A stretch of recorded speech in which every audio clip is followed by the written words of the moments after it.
Melchora Aquino. Binansagang Tandang Sora, si Melchora Aquino bilang pagkilala sa kaniyang paglilingkod at pagkakanlong sa mga kababayan noong himagsikang 1876 kahit na siya ay nasa katandaang gulang na.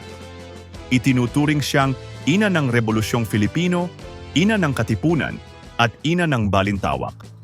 Isinilang siya sa Balintawak noong ika-6 ng Enero, 1812 sa bayan ng Caloocan at ngayon ay matatagpuan sa lungsod Quezon, kina Juan at Valentina Aquino, pawang mga maralita. Sa kaniyang pagtanda, ikinasal siya kay Fulgencio Ramos, isang kabesa del barrio. Nagsilang siya ng 6 na anak. Pumanaw si Ramos noong 7 taon pa lamang ang kanilang bunso. Kahit nag-iisang magulang, naging abala si Aquino sa mga pista, binyag, at kasal bilang Hermana Mayor. Nang sumiklab ang revolusyon laban sa mga Espanyol noong 1800 at 76 ay 84 na taon na gulang na si Aquino. Ngunit hindi naging sagabal ang kaniyang edad upang makapaglingkod sa mga Katipunero.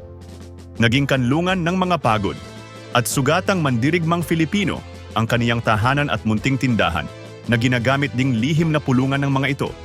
Nangangalap din siya ng mga damit at gamot para sa kanila. Nasaksihan niya at ng kaniyang anak na si Juan Ramos ang pagpunit ng mga sedula sa unang sigaw. Dahil sa pagkakasangkot sa himagsikan, hinuli siya at ipinatapon ng mga Espanyol sa Guam sa Islas Marianas.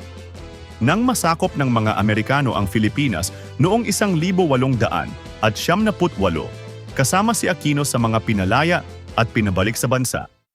Namatay siya noong 1911 dahil sa katandaan at inilibing sa sarili niyang bakuran na ngayon ay bahagi na ng Himlayang Pilipino Memorial Park. Ipinangalan sa kaniya ang isang distrito, isang barangay, at isang pangunahing daan ng lungsod Quezon. Siya ang kauna-unahang Filipina na mailagay sa salaping papel ng Bangko Sentral ng Pilipinas. Lumabas din siya sa 5 sentimong barya mula 1967 hanggang 1972.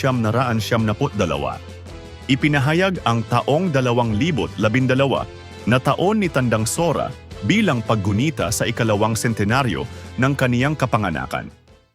Inilipat ang mga labi ni Aquino mula sa Himlayang Pilipino patungo sa pambansang dambana ni Tandang Sora sa Banlat Road, Barangay Tandang Sora, Lungsod Quezon.